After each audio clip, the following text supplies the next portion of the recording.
తెలంగాణలో నిధుల కొరత అన్ని డిపార్ట్మెంట్లకు సమస్యగా మారిందా? కాంగ్రెస్ ప్రభుత్వం 6 గ్యారంటీలు ముఖ్య పథకాలు కొనసాగించడానికి తపస్సు చేస్తోందా? నిధులు లేక పలు కార్పొరేషన్లు విలవిల్లాడుతున్నాయా? చైర్మన్లు, పాలకవర్గం అధికారులు ఉన్న అభివృద్ధి కార్యక్రమాలకు నిధులు లేక నిర్వీర్యమవుతున్నాయా అంటే అవుననే సమాధానం వినిపిస్తోంది.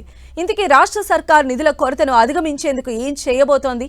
ప్రజలు చేస్తున్న ఆరోపణలేంటి? Watch this story.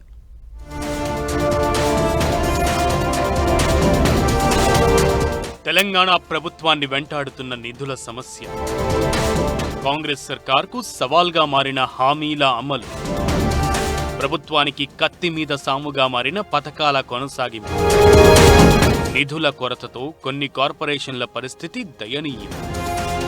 తెలంగాణలో నిధుల సమస్య ప్రభుత్వాన్ని వెంటాడుతోంది.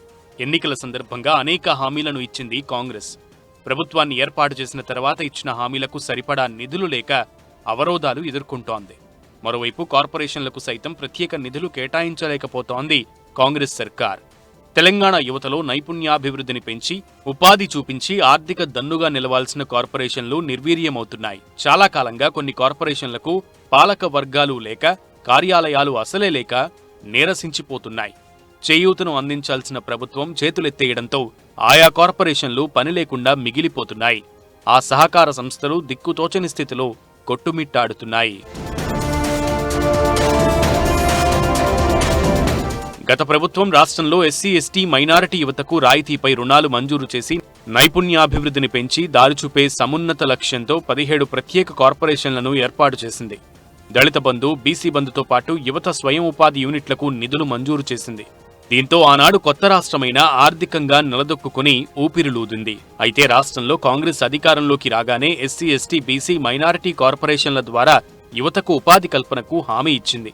యువ వికాసం పథకం కింద 5 లక్షల మందికి 1 లక్ష నుంచి 5 లక్షల రూపాయల వరకు రాయితీ రుణాలు అందిస్తామని ప్రకటించింది. ఇందుకు 6,000 కోట్లు కేటాయించినట్లు ఘనంగా ప్రకటించింది. 2024 ఫిబ్రవరి, మార్చిలో దరఖాస్తులు స్వీకరించింది కూడా. సుమారు 16 లక్షల దరఖాస్తులు రాగా అర్హులను ఎంపిక చేసి తెలంగాణ ఆవిర్భావ దినోత్సవమైన 2024 జూన్ 2న రుణ మంజూరు పత్రాలను పంపిణీ చేస్తామని ఆర్భాటం చేసింది. కానీ అంతలోనే వెనక్కి తగ్గింది.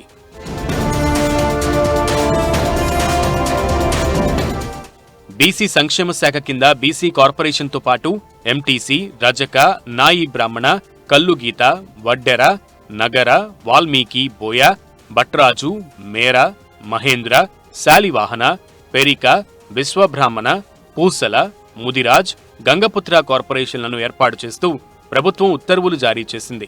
వీటిలో కేవలం 5 సహకార సంస్థలకే కార్యాలయాలు, చైర్మన్లు, పాలక వర్గాలు ఉన్నాయి. మిగతా వాటికి కనీసం నిలువ నీడ కూడా లేదు. ఎస్టీ సంక్షేమ శాఖ పరిధిలోని టైరారేను 3 కార్పొరేషన్లుగా విభజించారు. ఇందులో లంబాడాల కోసం సంత్ సేవాలాల్ లంబాడా, ఆదివాసీలకు కుమ్రం భీం కార్పొరేషన్, ఎరుకులకు ఏకలవ్య కార్పొరేషన్ ఏర్పాటు చేశారు. కేవలం ఎస్సీ కార్పొరేషన్కు మాత్రమే కార్యాలయం ఏర్పాటు చేశారు. మిగతా వాటి ఉనికి లేదు.